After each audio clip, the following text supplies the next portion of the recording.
भाजपा को अगर सही तरीके से संगठनात्मक रूप से कोई टक्कर दे रहा था तो बसपा दे रहा था, इसमें कहीं कोई दो राय नहीं है। सर अखिलेश यादव जी की कैसे देखते हैं इस पारी को? देखिए, उनकी राजनीति और हमारी राजनीति में बहुत डिफरेंस है।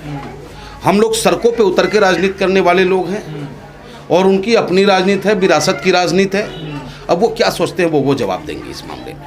और 22 साल बिताए थे आपने इस पार्टी में। देखिए, 22 साल समाजवादी पार्टी में हमने दिया था समाजवादी विचारधारा को देखते हुए। समाजवादी विचारधारा बैलोच कहता है कि अंतिम पैदान में बैठे व्यक्ति के चेहरे पे मुस्कान लाना समाजवादी लोगों का काम है। ये नतीजे राज्य को किस तरफ ले जाएंगे? ये नतीजे, इस नतीजे से कोई फर्क नहीं पड़ रहा है राज्य के ऊपर। ठीक है कि कुछ अराजक समाज के लोग जो हैं, जो कट्टरपंथी लोग हैं, वो जागृत हो गए हैं, जिसका नमूना आपने देखा कि गाजियाबाद हिंदू वाहिनी का जिला अध्यक्ष किस तरीके का बयान देता है। लेकिन धन्यवाद का पात्र है गाजियाबाद प्रशासन कि त्वरित कार्रवाई करने का काम किया, मुकदमा दर्ज किया। और मैं उनसे मांग करूंगा आपके माध्यम से कि सिर्फ मुकदमा कर लेने मात्र से इतिश्री नहीं होगा, ऐसे लोगों पे लगाम लगनी चाहिए। लेकिन सत्ता के मद में कोई ऐसा बयान ना आप दे जिससे कि आपसी सौहार्द खराब हो। अच्छा, पूरा बयान क्या था, क्या कहा जा रहा था उसमें, ऐसा जो लग रहा है वहाँ आपत्तिजनक था? अब आप देखो, फंडामेंटल राइट्स हमारा है, हम अपने मजहब को किस तरीके से मनाएं। और जिला अध्यक्ष जी कहते हैं कि मुसलमानों अपने मस्जिद से माइक उतार लो। तुम नहीं उतारोगे, हमारा सेना जाके उतारने का काम करेगा। क्या हमारा देश किस ओर जा रहा है? क्या हम महात्मा गांधी जी के पुण्यतिथि को मनाए, जन्मतिथि को मनाए, या नाथूराम गॉडसे के सिद्धांतों को लेकर हम आगे चले? हमारा देश किस ओर जा रहा है? देश का प्रधानमंत्री जब विदेश जाता है हमारा, तो उन्हें सम्मान मिलता है गांधी जी के नाम पर या गॉडसे जी के नाम पर। तो ऐसे लोगों पर रोक लगनी चाहिए। प्रधानमंत्री जी से भी, योगी आदित्यनाथ जी से भी मैं अनुरोध करूंगा कि ऐसे लोगों पे अंकुश लगाएं। प्रदेश की जनता ने आपको, जिसने वोट दिया वो भी आपका है, जिसने वोट नहीं दिया वो भी आपका है। अब आपकी जिम्मेदारी बनती है कि उत्तर प्रदेश में अमन चैन कायम हो, भाईचारा बना रहे, किसी में टकराव ना हो। अच्छा, एक बार पहले भी 13-14 में इस तरह का जो मस्जिद के लाउड स्पीकर को लेकर बयान जारी हुए थे और उस पर काफ़ी घमासान हुआ था, जिसका सीधा सीधा फायदा बीजेपी को हुआ। अब फिर दोबारा से अब सत्ता में होने के बावजूद इस तरह का मामला उठ रहे हैं, क्या कहेंगे आप? देखिए, सत्ता प्राप्ति करने के लिए ठीक है आपने इस तरीके की बयानबाजी की, लेकिन अब तो जनता ने आपको सत्ता दे दिया है। ऐसा क्यों? आखिर क्यों लोगों का नींद हराम करना चाहते हो आप? दिन का चैन और रात का जो आराम होता है सारा खत्म आप करने को लग रहे हो, जिसका कि विरोध मैं पंडित मनमोहन झा गामा, बैरिस्टर असदुद्दीन ओवैसी साहब का सिपाही, मजबूती के साथ करता हूं। और प्रशासन को धन्यवाद देता हूं कि उन्होंने कार्रवाई करने का काम किया। अगर इस तरीके का बयान, इस तरीके की कार्रवाई अगर ये करने का प्रयास मात्र भी करेंगे तो इन्हें ओवैसी साहब को याद करना होगा। अच्छा, प्रशासन किस तरह की कार्रवाई कर रहा है? और क्या लगता है कि कल सुनने में आया था कि हिंदू युवा वाहिनी के लोगों ने थाने पर घेराव भी किया, धरना भी प्रदर्शन किया? देखिए, घेराव, धरना प्रदर्शन, जबकि उनका कहीं राइट नहीं बन रहा है। एक तो खुद आप गलती करो और खुद ही आप थाने को घेरो।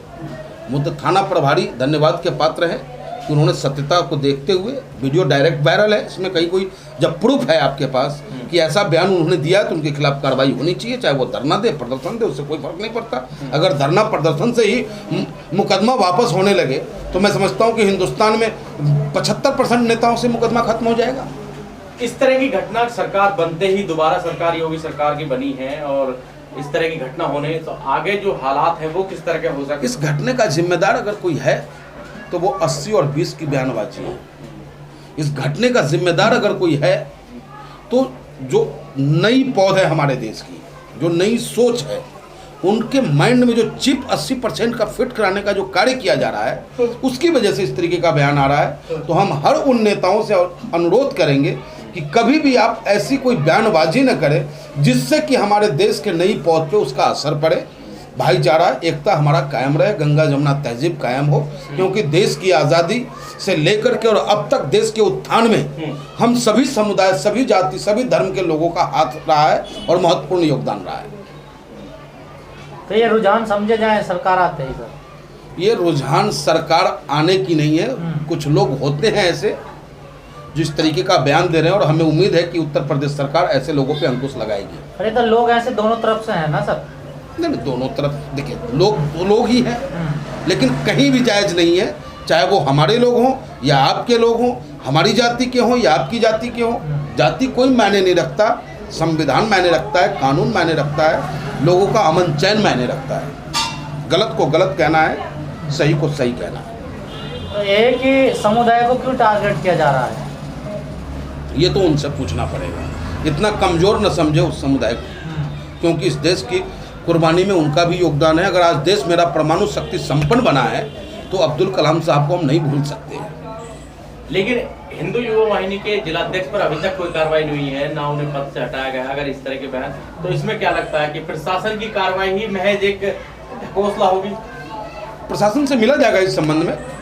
वेट एंड वॉच की घड़ी है, हमारी नज़रें हैं उन पे।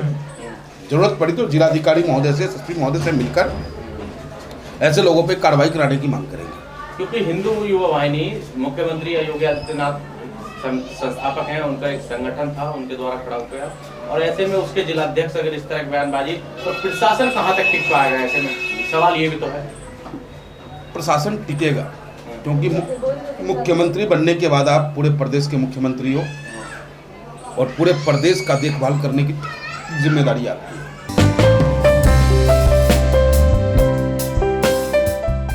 बीजेपी आगे बढ़ गई, समय बढ़ा रही है और डर चुकी है। ये सबको क्या पता भ्रष्टाचार खत्म कर दिया हमने? है। ये सबको पता है, इसको बोलने की जरूरत नहीं है कि नहीं करा। भ्रष्टाचार है जब तो भाग रही है डर हार के। का डर है, कुछ और ही डर? हार का डर है जी। देखो 5 राज्य में चुनाव हुआ है, 4 में बीजेपी जीते और 1 में आम आदमी पार्टी जीते, पर चर्चा आम आदमी पार्टी की है। ये आप सब लोग जानते हो ना जी। चर्चा आम आदमी पार्टी की है। पंजाब में जीते, 4 में बीजेपी जीते, फिर भी चर्चा आम आदमी पार्टी की है। इससे पता लगता है लोगों में जुनून है और आगे बढ़े। अगर थोड़ा पीछे हट गए हैं तो चुनाव दिक्कत में हमें दिक्कत नहीं, हमें पता है हम सीढ़ी जीतेंगे हम। तो आप ही सड़कों पे उतर रहे हैं, आप ही कह रहे हैं हमें दिक्कत नहीं है। समय पे इलेक्शन हो, समय पर इलेक्शन चाहिए हमारे को, समय पे इलेक्शन चाहिए, हमारी यही मांग है और कुछ नहीं है। जब ये बीजेपी अपने मनमर्जी से कभी चुनाव टाल दिया, कभी कुछ कर दिया, ये हमारे बस की बात नहीं है। ये देखो संविधान का उल्लंघन है। जो समय पे निश्चित है समय इलेक्शन होना, उस समय पे होना चाहिए। हम इसलिए रोड पे, तैयारी पूरी है हमारी। आज करा लो आज जीतेंगे, 6 महीने करा लो 6 महीने बाद भी जीतेंगे और पूरे बहुमत से जीतेंगे। एक बारी बीजेपी ने ये समय दिया था हमें विधानसभा इलेक्शन में, उन्हें पहले 28 आई थी, फिर 67 सीटें आई थी। वो खुद पछताएंगे, हमें समय दे गए। पर हम रोड पे इसलिए क्योंकि उन्होंने संविधान का बहिष्कार करा। जो समय पे लिखा हुआ है, जिस समय पे इलेक्शन होने चाहिए उस समय पर ना होकर के ये समय आगे बढ़ा रहे हैं, तो इसके विरोध में आ रहे हैं और ये डर गए। बीजेपी की तैयारी नहीं है क्या? पूरी इस वजह से हट रहे हैं? भाई साहब ये सपा पता लग रहा है तैयारी नहीं है।